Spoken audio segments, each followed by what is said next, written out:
Bismillahirrahmanirrahim. Assalamu alaikum. Welcome to Newsroom. I'm your host, Omar Khalid. But today is Monday, the 18th of July, 2022. These are the stories that will be under discussion during the course of the show. We'll begin, ladies and gentlemen, with the delegation that is going on a 3-day visit, official visit to Afghanistan. This is going to be led by Secretary Commerce Ahmed Faruqi to discuss with the Afghan officials bilateral cooperation in the areas of trade, transit, transport, border facilitation, also proper mechanism as far as the coal imports from Afghanistan is concerned. It's important because not only is it important for Pakistan as far as the import of coal is concerned, but it is also for Afghanistan because Pakistan becomes a net importer of goods from Afghanistan. So it's good for the Afghan economy, it's good for Pakistan as well. And these talks are of course very important in the current context of the situation in Afghanistan that it is embroiled in. This is going to be our first segment today. Our second segment, ladies and gentlemen, concerns Iran and a statement that has emanated from one of the leading media publications of the world, where apparently it has been said by Ayatollah Ali Khamenei that Iran is technically capable of making a nuclear bomb but has not decided whether to build one. In the whole context of the JCPOA, the talks that are more or less not fruitful as we speak between the P5+1 and Iran, how important is this statement by Mr. Ayatollah Ali Khamenei? We will be talking about this as well in the context of Joe Biden's visit to Saudi Arabia as well, and the different decisions that have been taken during his trip to the Middle East. Then we'll be talking about the Indian Parliament that has started to vote for a new president. One of the leading candidates is a woman, and that too, she is from a tribal, a marginalized community. Her name is Draupadi Murmu, and if elected, she will be the second woman and the first from a tribal community to have been elected as the president of India. Interesting development as far as Indian politics is concerned. And finally, we'll be talking about the stock exchange. KSE 100 index has plunged by nearly 750 points in the wake of the recent incidents in the country. This is going to be our last story. Let's begin with our first segment, and that concerns trade between Afghanistan and Pakistan and a 3-day visit by the Secretary Commerce Ahmed Faruqi along with the whole delegation with senior officials of the Ministries of Power, Interior, Commerce and the Federal Board of Revenue and National Logistics. Sell more in the following report. Pakistan and Afghanistan are each other's largest trading partners, and as a landlocked country, Afghanistan has mainly relied on Pakistan for transit trade, while Pakistan is the top import and export market for Afghanistan. In 2010, the two countries negotiated the more robust Afghanistan-Pakistan Transit Trade Agreement, which enacted counter-smuggling initiatives, reiterated a commitment to strengthening both countries' custom facilities, enabled them to use each other's rail, road and airport infrastructure on certain routes. In order to further bolster future trade prospects between Pakistan and Afghanistan, a Pakistani delegation led by Secretary Commerce Ahmed Faruqi is leaving for Kabul today. The delegation during its 3-day visit will also discuss issues being faced by traders in bilateral and transit trade between the two countries. The visit is a continuation of an ongoing process of bilateral engagements between Pakistan and Afghanistan in the fields of trade, transit, connectivity, and economic cooperation. Exhibiting another win-win cooperation for both countries, private sector of Pakistan is striving to support their Afghan brethren through revival of economic activity and are importing Afghan coal to fuel their plants. According to Afghan Chambers of Commerce and Investment, the surge in exports of coal has caused a rise in country's annual revenue. The booming bilateral trade between Pakistan and Afghanistan undermines hostile designs of inimical forces.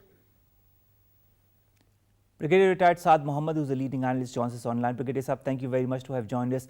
Afghanistan-Pakistan trade relations between the two countries, nothing new, but now a new leaf has turned as far as these relationship is concerned, especially in the wake of the import of coal from Afghanistan for Pakistan. Also in the context of the new Taliban government and the economic hurdles that it is facing, how important is a continuation of economic activity between the two countries? Pakistan's trade with Afghanistan fell by a huge margin after the Taliban takeover on 15th August last year. some reasons were that Afghanistan didn't have the resources to continue trade with Pakistan because of the international sanctions and the freezing of their dollar accounts, foreign exchange accounts with the United States.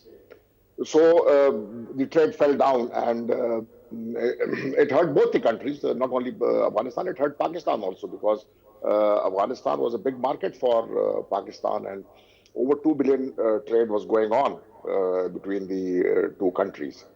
Now it's a very welcome development that our Commerce Secretary is traveling to Afghanistan to explore the trading relations between the two countries and how can Pakistan trade with Afghanistan. It will be a win-win situation for both the countries. Just look at the coal, which was being sold at about $80 per ton, has gone up to now $200 per ton. The Afghan government have raised the prices of Afghan coal. And Afghan coal is very good coal. It is not a bad coal. It has got the requirements of our plants which require coal to fire them. They have been accepting, and it's a good coal coming from northern Afghanistan. So it will revive the mining of there are about over 200 mines, coal mines in Afghanistan, out of which only 17 are functional thus far.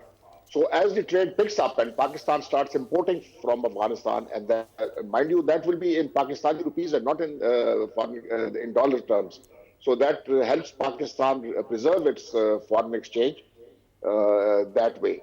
Afghanistan also earns, because Afghanistan can then use the Pakistani money to buy things from Pakistan, whatever they require.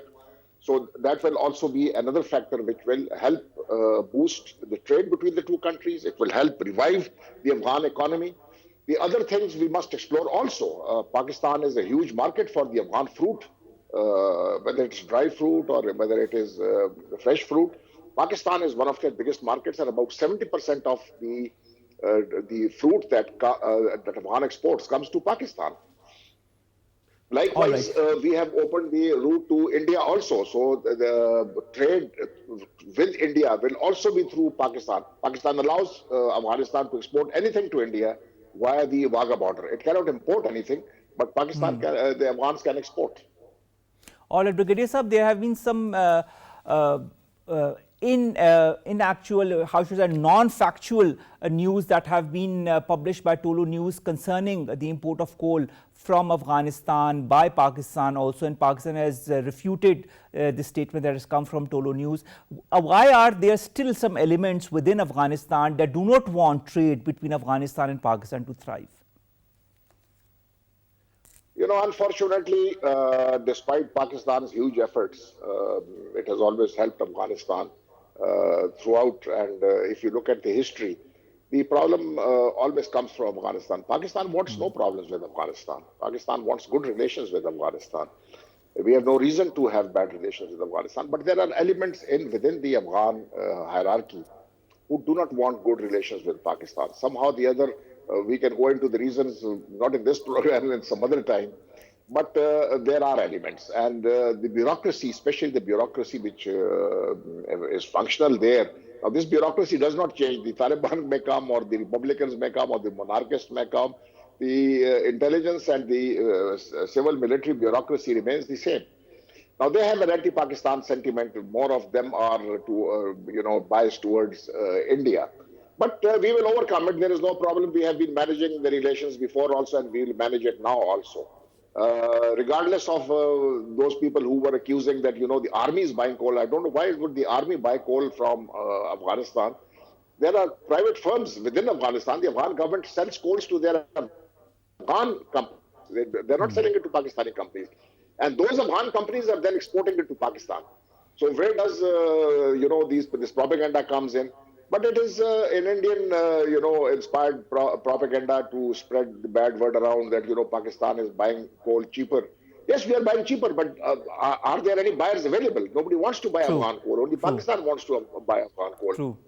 True. So No, if we that have is true, opened and the that is market why despite it's very sanctions, important to understand which elements are working against the interest of Pakistan and against the interest of this collaboration between Pakistan and Afghanistan. Now, as you very well know, that the Federal Cabinet last Friday approved amendments in paragraph 3(1) of the Import Policy Order 2022 to allow import of goods of Afghan origin against Pakistani rupee. Now, that's, I think, a wonderful development against in the context of all that is happening around the world. Also, that the Afghan exporters will provide a certificate of origin issued by the Afghan customs. Do you feel that a certain mechanism in place is very important as far as trade between Afghanistan and Pakistan is concerned?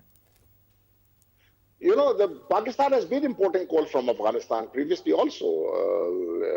When I was there in Kabul, there were huge, coal exports to Pakistan. And most of the cement factories in Pakistan were using Afghan coal. This time also, Pakistan is helping them out in a way that Pakistan gets the coal at a cheaper price and in the neighborhood, and it's a supply that is, guaranteed. Afghanistan gets to export and revive the Afghan economy. When they take Pakistani money, it is not that Pakistani currency is useless there or something. They depend on Pakistan for a lot of things in Afghanistan. Most of it is, the people come here for trading, they come here for, treatment, medical treatment here. So they can exchange their Afghanis for Pakistani rupees, the same very Pakistani rupees that Pakistan has paid them for the goods that Pakistan has purchased, and they can utilize this money in Pakistan. Now, it revives both the economies. It is helpful both to Pakistan and to Afghanistan.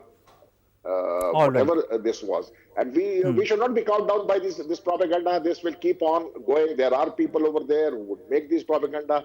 We have managed it before and we'll manage it in the future also. All right. When you talk of a mechanism, I'd also like to add that there is a certain relaxation that has been in place for 14 items since the 14th of April this year, especially for the Afghan traders that are exporting fruits to Pakistan, because that is what we had mentioned in the beginning of our interaction for this segment. Also, Pakistan is going to reserve wheat as per the request of the World Food Programme for Afghanistan. 120,000 tons of wheat from the imported wheat stock of PASCO on the latest import price in view of the situation, of course, that has engulfed Afghanistan. That is also very important. Pakistan's compassion for Afghanistan. Does Afghanistan understand that? Does the Afghan government, the Taliban, or the other bureaucracy that you've talked about understand the way Pakistan has worked for the benefit of the Afghan people? They do understand, but they will keep saying these things. In private, they will say, we don't want to say, but because of the public sentiment, we have to say these things. So in private, they would be sitting in your office and asking for a visa to travel to Pakistan with their families. But in the morning, they can come up with such, statements which are not in the interest of the two countries.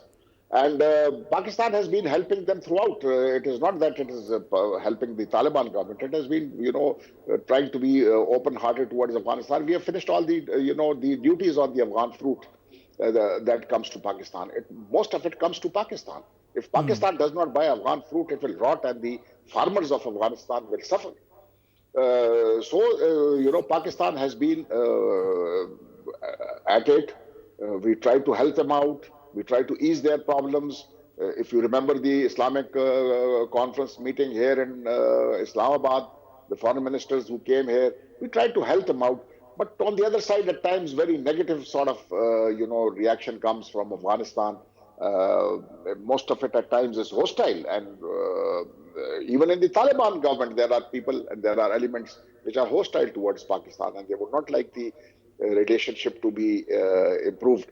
But anyway, we have to deal with the Afghan people. The government people will say, they can say whatever they have to, but we must help the Afghan people. They are in terrible misery. And let me now add something, and that is that you were talking about the food items that Pakistan, there is a regular export of Pakistani, foodstuffs to Afghanistan, going through the normal routine customs and other, government functions. However, 80% or 70% of that trade is illegal. And since it cannot be stopped due to humanitarian reasons and due to the terrain and due to some other factors, Pakistan caters for, whether it's vegetables or whether it is wheat, or whether it is meat, animals that cross over to Afghanistan, whether it is fertilizer, we cater the Afghan demands in our own projected, things that the Pakistan requires. So the Afghan factor is factored in. All right. Brigadier Saab, you were talking of coal as well. Before we come to that, I also like to understand your point of view on the export of wheat from Pakistan for Afghanistan for the benefit of their people in the view of the economic crisis that has engulfed Afghanistan. And that is, of course, in collaboration with the World Food Programme. I was just also wanting to have your point of view on whether Afghanistan understands the humanitarian help, aid that Pakistan has been providing it with. Pakistan has been providing all sorts of help. At times, Pakistan has gone overboard. At times, the Afghans have been reluctant to accept that aid. Since I was there and I could see the things, there were things that we had offered to them on humanitarian. For example, just the dialysis. When I was there was not a single dialysis unit in the entire country. And all the people, whether from Mazar-e-Sharif, northern Afghanistan, if the person was suffering from renal failures, at times he didn't even make it to Peshawar for dialysis. So that was the situation. So we offered them, a dialysis unit in their hospital, in the military hospital at Kabul. And for 2 years, I kept at it. I had the money. I had the resources lined up. It was the Afghans who were reluctant. Now, I've told you,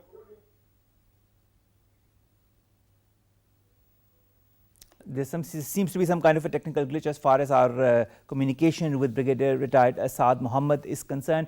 A leading analyst talking to us about the relationship between Pakistan and Afghanistan in the whole wake of this delegation that has going to, of course, on a 3-day official visit to Afghanistan.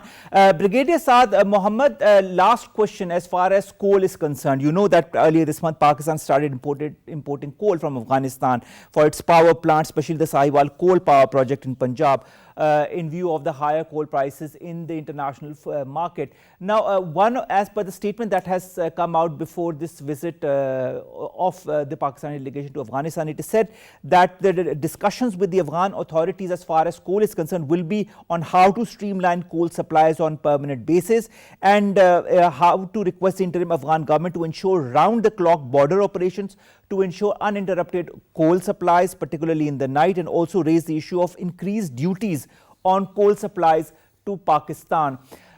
Understanding the Taliban government, also understanding there are some factors that are for the Pakistani government, some that are against. How much do you view the compliance of the Afghan side as far as these demands are concerned?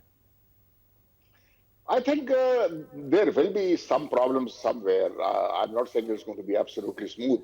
But since the money will be flowing into Afghanistan, most of their mines were closed after 15th of August last year.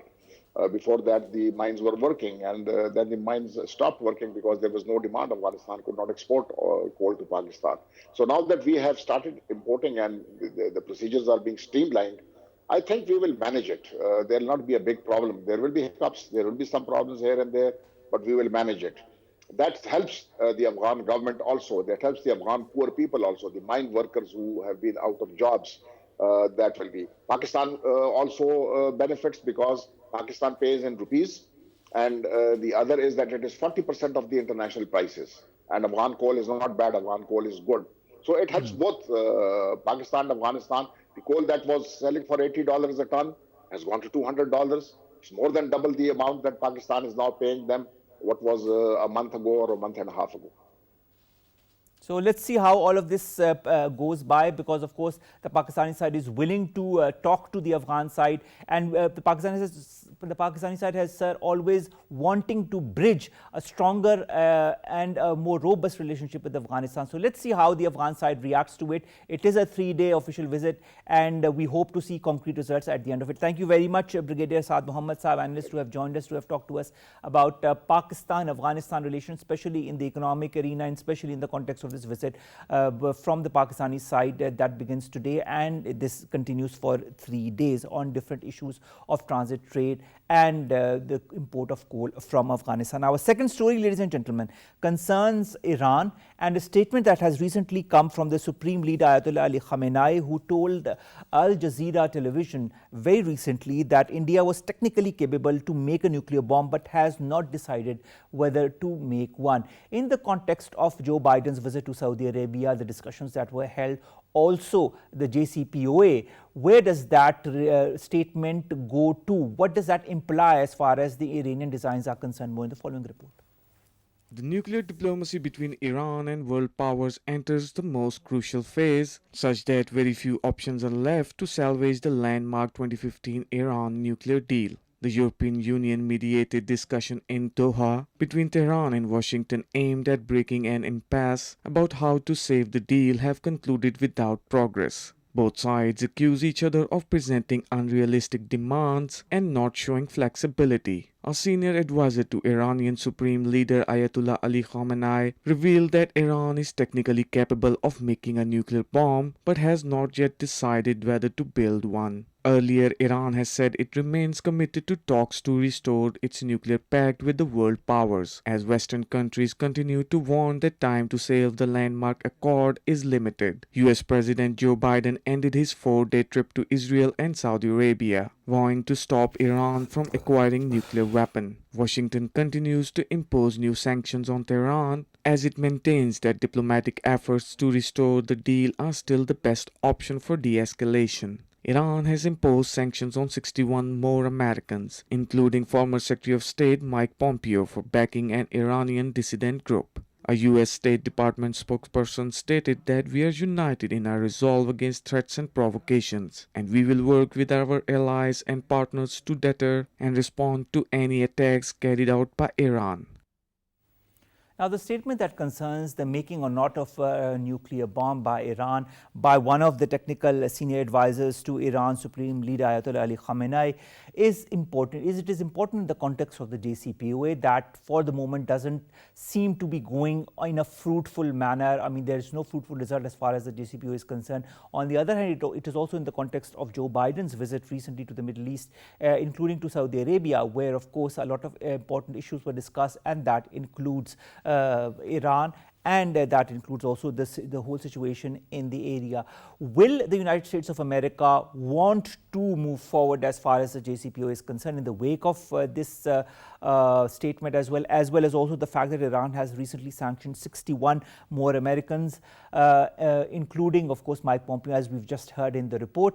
The fact remains that Iran on the one hand wants some kind of positive development, but the conditionalities that it has put forward as far as the JCPOA is concerned, a lot of those are not acceptable by the United States of America. On the other hand, there are no direct talks between the US and Iran. The talks are being held indirectly between the two, and this creates a kind of an impasse as well between the two countries, and of course as far as the JCPOA is concerned.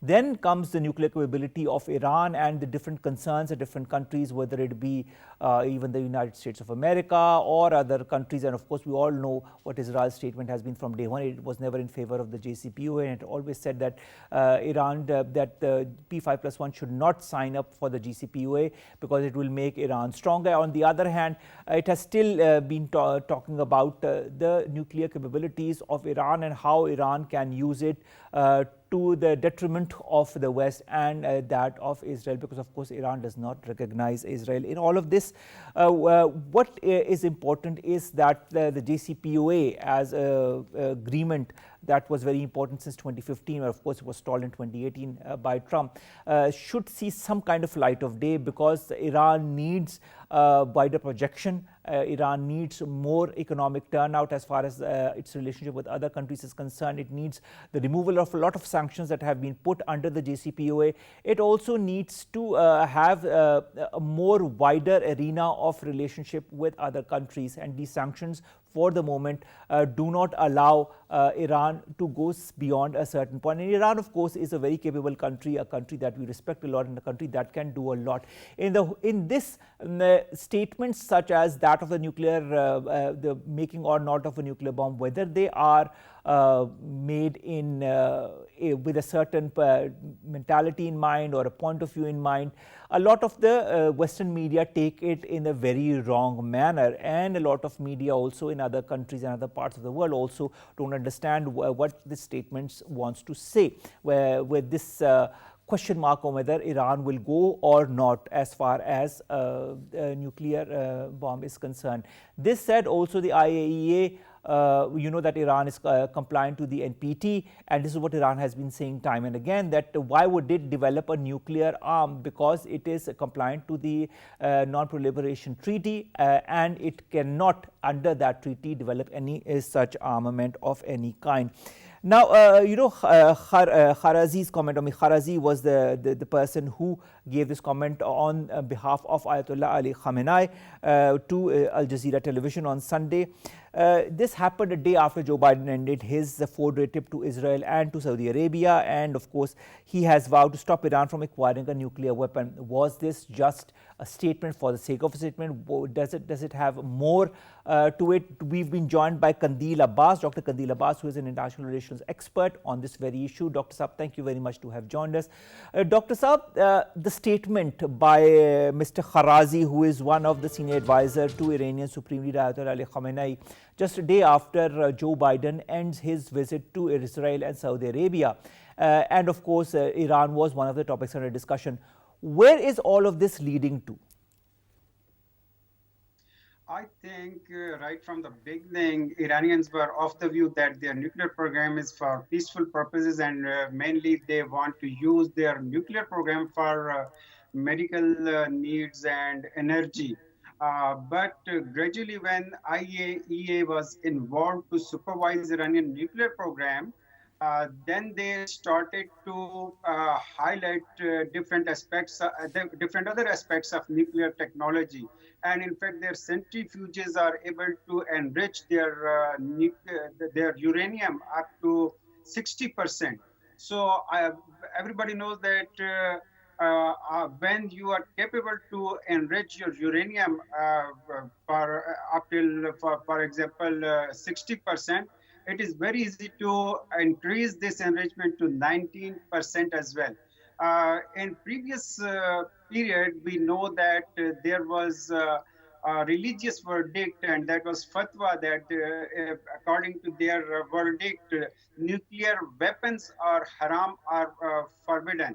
So recently, when they started their dialogue based on JCPOA, and they were expecting that after signing of JCPOA, all the sanctions against Iran will be lifted. But unilateral withdrawal of US from JCPOA complicated the situation, and now Iran is demanding that if world community is demanding for the Iranian nuclear program limits, so they must control Israeli nuclear program as well. And if they cannot control Israel's nuclear program, they can think about even military use of nuclear technology as well. So that will complicate regional security situation. And I think till the time Iran is not part of mainstream regional and international politics, it will more complicate regional and international peace and security situation.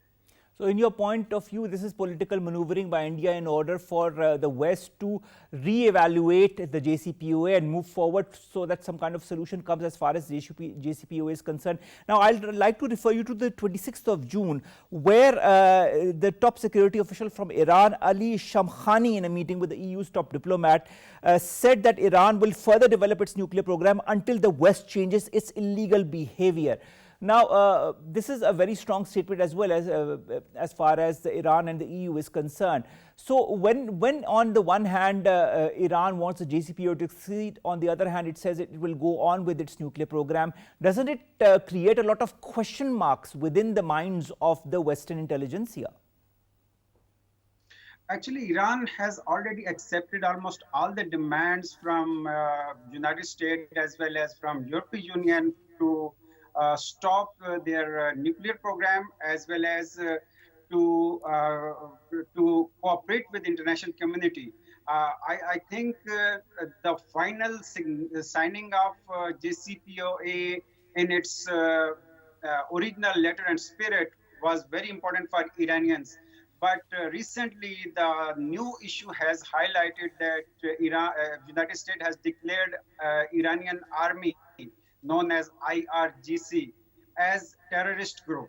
And Iranians are demanding that if formal Iranian military is part of terrorist group on international level, so they will not be able to cooperate with international community, and even they will not accept signing of JCPOA.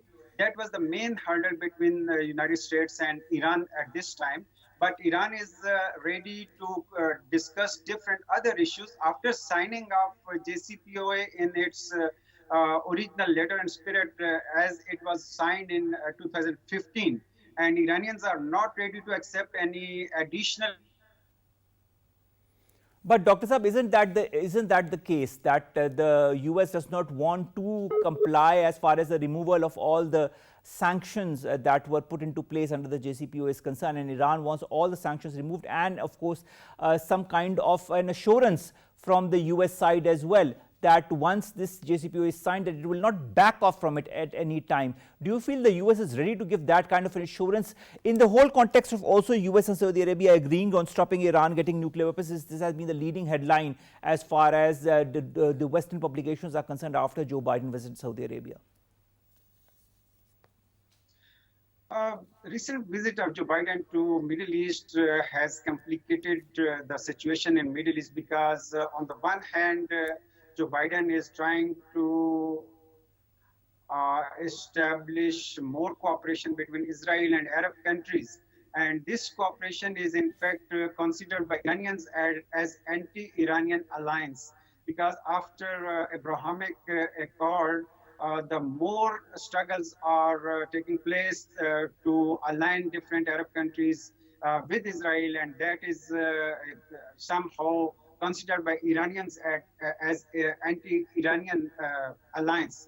On the other hand, Putin is also coming to Tehran in next week, and Turkish are also ready to join Putin in Tehran. And that will highlight new bloc in Middle East against pro-Israeli bloc in the Middle East, and that will, I think, complicate the situation. But if United States want to play a positive role in the Middle East, they should accept Iranian power in the region, and they should include Iran in a resolution of regional and international conflicts which are concerned with Iran. So by ignoring Iran, by isolating Iran, I think the situation will not be resolved. There's also another demand by Iran, in fact, Dr. Qandil, that I'd like your point of view on. Kharazi also said that Iran will never negotiate its ballistic missile program and regional policy as has been demanded by the West and its allies in the Middle East. And also this is in context with all the threats that it has been receiving from Israel as well. During JCPOA dialogue in 2015, I think Americans were trying to include Iranian missile program as well in their dialogues, but Iran refused to include those issues because they believe that the main issue by international community was Iranian nuclear program, and they are ready only to discuss their nuclear activities. But if United States and other countries are demanding that they should include their missile program and their weapon program as well, they must have separate dialogue with Iran other than JCPOA. Then they will be able to respond about these demands. All right. So where does that leave the JCPOA, Dr. Saab? You know, in the whole wake of Iran not succumbing to the increased number of demands by the US and the West as far as Iran's compliance is concerned. On the other hand, Iran continuing to enrich its uranium, and of course the statement that has made by Mr. Kharazi very recently. Where do you see the JCPOA going? Where do you see the relationship of Iran with the West going? Where do you see Iran's presence in this region going as well, as far as the current geopolitical or geostrategic situation is concerned?